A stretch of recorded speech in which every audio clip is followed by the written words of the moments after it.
360 Electricians Ultimate Paperwork Course and Workshop for electrical contractors kicked off in beta. We had an awesome session with 3 guys that have been so loyal to the channel that have been waiting months for the paperwork.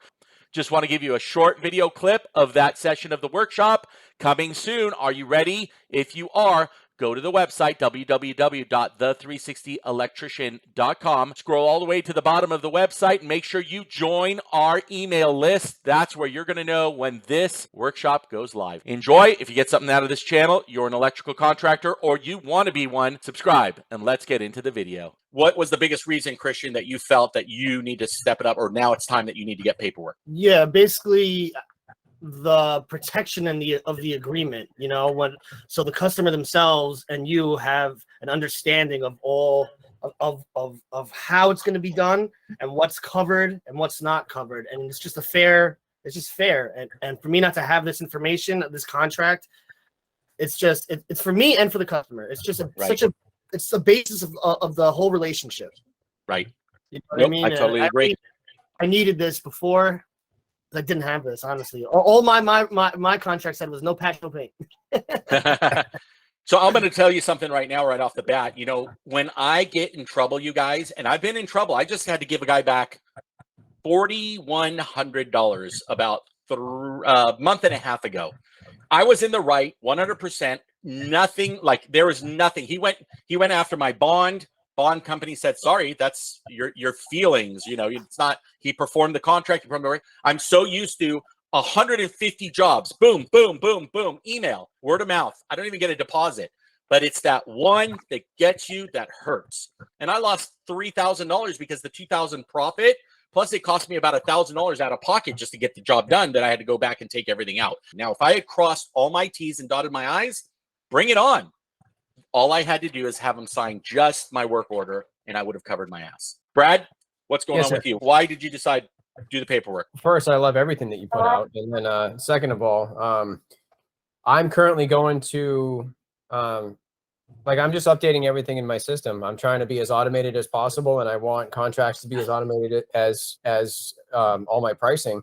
Mm-hmm. And I don't want to be pushed around by, I'm looking for as good of customers as I am other contractors to work with. And I think that good contracts make for both good partners and for good customers. I mean, I think once everything's written out and laid out in a legal way and things are out of the way and everybody kind of has that to like lean back on, I mean, I think it makes for a better relationship, both professionally and personally. And sure.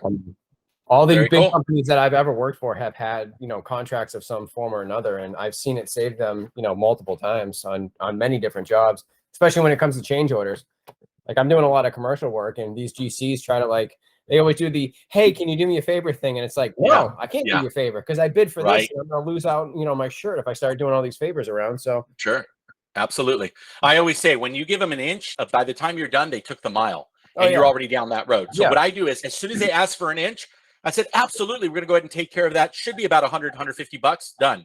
And then guess what? That mile, they'll still do it, but it'll only be half a mile. And guess what? At least you get paid for it. And you're getting paid for it, yeah. Yeah. JP? I mean, Christian and Brad pretty much summed it all up. I mean, I've been using like copy and paste contracts that you find that aren't like, you don't have the nitty and gritty like you got. Like you got all the little details and all the little minor details you don't really think about until it nips you in the bud. You know what I mean? Okay, so another thing just to the viewers. So if you're watching this on YouTube, there's 3 guys right now in the paperwork workshop. When I sent you guys my actual paperwork and now you have it in front of you, what did you think? Like, what was your first thought? It's specific. Yeah, the details, very detailed. Pretty crazy. I'll also say that there's a ton of contracting like YouTube content out there, but there's very little electrical specific. And I think that although we are in the contracting business, a lot of what we do is a little bit more specialized, and it even comes down to contracting paperwork. Like we're not your normal everyday run-of-the-mill contractor. We got a lot of specialized stuff, and like we need to reflect it inside of this. So yeah, like I said. You know what I just thought? That's funny. How can a contractor not have a contract? That's right. That's a good point. That's a good point. I thought about that right there when I was talking. I was like, you know, What Christian is saying is click the link below and purchase the workshop. No, I'm just kidding. Yes. Listen, but you're right. But you're right. You know why? And I want to get into this because we got a lot to cover. But like unpullable conduit, who has that besides electricians? What if you sign a job that you're going to run wire to, let's just say, a gate motor, and they have a conduit that's been there for 50 years and nobody's used it, but he says, I have one. Fine. You know, in our contract, we're going to write use existing conduit. But then you get into the job and you're pulling, and what do you do now? You go to the customer and you say, hey, your thing's not pullable. Well, you forgot to write it down. It's okay, because you guys are going to see a couple of things here that I say, except unpullable conduit and buried junction boxes. Those are two biggies nobody ever puts. Hey, you guys are in New York. You guys have got these old buildings. They've covered up those old sconces. And the cloth wire or something's going passing the black pipes right there. And now you're trying to do a remodel and you're passing through and it should go from here to here, but you realize your fish tape's getting stuck. Now it's going to take you, 2 hours to try to find that buried junction box. Just an example of what Brad's saying. It's all in here, guys. So that's the cool part.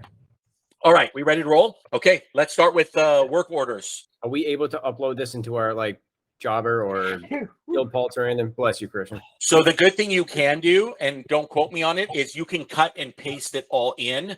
However, awesome. You're going to want the legal back. The back of this, you're going to cut and paste the whole thing in your terms and conditions, you guys, if you're using software. So that in itself is golden, right? Yep. I think most of you guys are using software. Yeah, I'm using Jobber.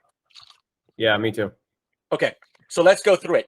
That was just a quick clip of how awesome this workshop really is to help you level up. You do understand that nobody on YouTube, in fact, nobody on the internet is doing it as intense, as informative, and as fun as the 360 Electrician. Hey, if it's a first time meeting, my name is Jeff. What's up? You want to subscribe to this channel and you want to level up, you've come to the right place. We will see you on the next one.